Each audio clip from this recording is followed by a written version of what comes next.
conventional stance. De La Hoya throws the straight right hand. Whitaker short with most of these jabs. There's one that landed. And a couple of left hands as he held on to De La Hoya's left arm.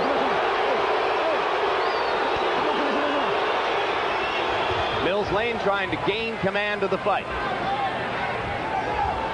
I don't think there's nothing wrong with that. He's making a move on him, and he's catching him when he's got him off balance. Just like when he relaxes inside, Oscar De La Hoya is hitting him with a right or a left uppercut. Hard left hand by Whitaker there. Closing seconds of round 6, halfway through, a tactical battle between the two great welterweights.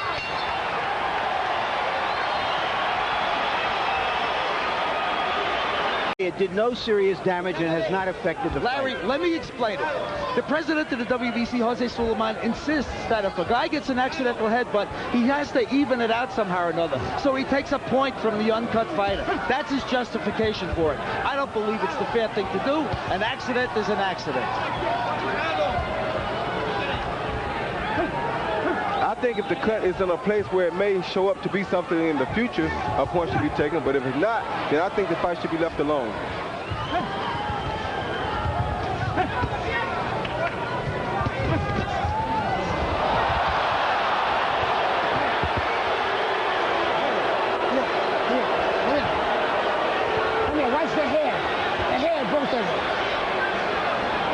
Another thing that sometimes happens between southpaws and conventional fighters when they get their feet tangled up. Now Whitaker completely turns his back on De La Hoya as De La Hoya chases him with right-hand power shots.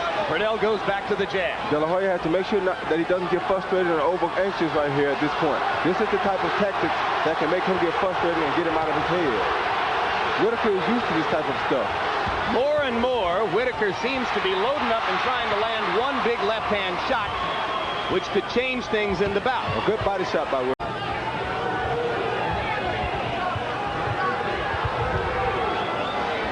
The one criticism I would have, you saw the punch stat numbers that show that only in one round in the fight has Whitaker thrown as many as 60 punches.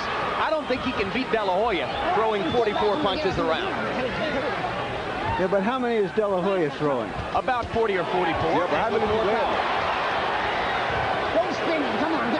Come on, let's go. How many is he landing, though, Jim? He's landing fewer than Pernell. There you go. So, but you have a his good landed fight. punches have more effect. Well, you say. We shall see. Like I said, scorer's nightmare. You're right, because you can't really tell what you like. We could see three wildly different scorecards at the end of this fight. Because it's according to what you like. You're right there. That's what makes boxing so different.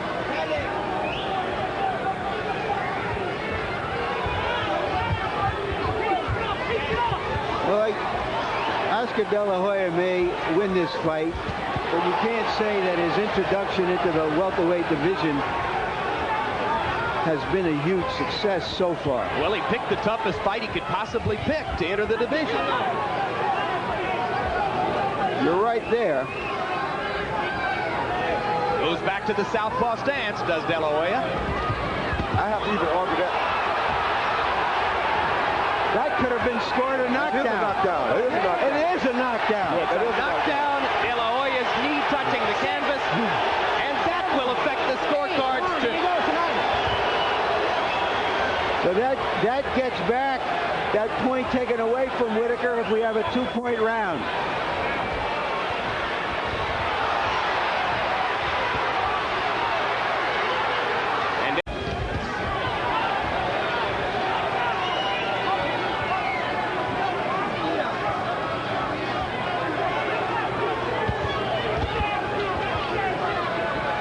Whitaker popping De La Hoya with the jab as Oscar tries to come in.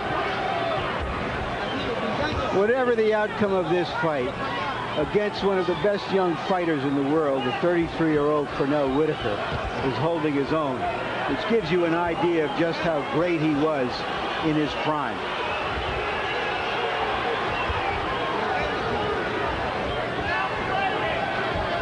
Good shot by De La Hoya.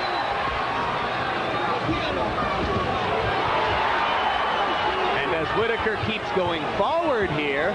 De La Hoya gets a chance to counter effectively. But again, Whitaker lands the jab. De La Hoya lands a power shot in return. Now Whitaker, De La Hoya is boxing like Hurtado fought Whitaker. And Whitaker had nothing but trouble with Hurtado before he knocked him out in the 11th. Now he's doing something that he should have been considered doing all night long. Which is? Moving and boxing. Don't try to trade Whitaker. Make Whitaker come at him and then do like Hurtado did him. Why shouldn't you trade with him? You're stronger than he is. You're younger than he is. You're supposed to be quicker than he is. Supposed to. He doesn't have the experience to trade Whitaker like that. He's a superb fighter, but he doesn't have that kind of experience where he just trade with Pernell Whitaker. Great flurry by De La Hoya to end the 10th. Whitaker gets a couple body shots back in return. Shot going at him to knock him out, so he wants to try to outbox Whitaker now. That's what he should have been thinking all night. Don't knock down, don't knock down. Whitaker is the older fighter. You don't go out there and try to outmuscle him. You give him a chance to win the fight. You think the judges are going to penalize De La Hoya, as Larry obviously is mentally, for being too cautious? I don't know. I know he's going to get himself in a dog fight now, though. All right, let's say, hey, come on, no trolling. Come on.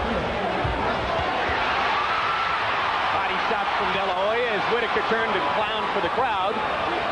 Not sure who Whitaker was looking for over there. Maybe his buddy Evander Holyfield or Mark Breland. Now he's complaining because De La Hoya was hitting him with a shoulder. Good jab by Whitaker. Whitaker sticking the jab. Whitaker often commanding the space horizontally, back and forth from side to side.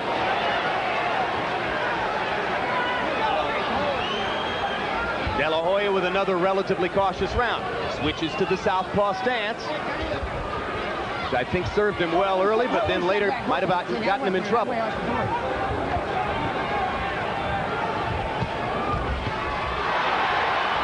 Just missed with the left hand, didn't have a lot of snap behind it anyway. Hard left hands for Whitaker, 2 in a row. And another good left hand counter inside for Sweet Pea. Very confident as round 11 comes down the stretch.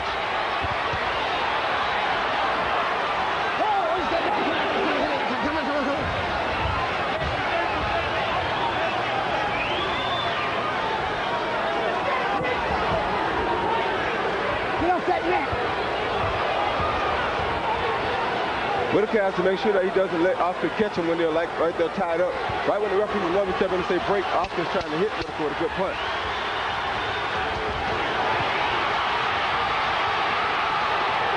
A fight almost breaks out amid this tactical boxing match, but the bell stops it. He's been a very good closer. There you see his father. The balance could hang here. Whitaker seems to have this fight under control right now, but he has to make sure that he doesn't get knocked out here in this last round.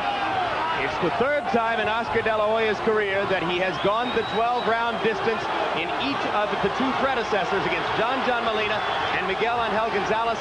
As Larry told you, he closed out brilliantly with dominant 12th rounds. He starts slowly here. Harold, how do you have it going to the last round? Jim, I agree with Lou Duba. This is a close fight. 6 rounds to 5, 104, 103, Oscar De La Hoya. I think it's about as close as you can get. I think this 12th is going to decide the fight. I have Whitaker ahead by about a point myself. I don't know if either fighter deserves to win this fight if it ends this way. Big flurry for De La Hoya a moment ago. Whitaker looking for tactical opportunities to land that left and keep sticking the right. De La Hoya loves to overwhelm his opponents with energy in the 12th. Hard to do that against a guy whose style is giving you fits, as Whitaker's style is giving De La Hoya fits. So what will it be? The welterweight coronation of the rising golden boy, or the final affirmation of the champion's Hall of Fame status? A minute and a half left for Pernell Whitaker to make one more great statement on his career, or for Oscar De La Hoya to begin building a bridge to immortality. I think it's going to take 12 more rounds to tell who's truly the better fighter. In my view, Pernell Whitaker has already made his statement, regardless, as I've said before, of the outcome here.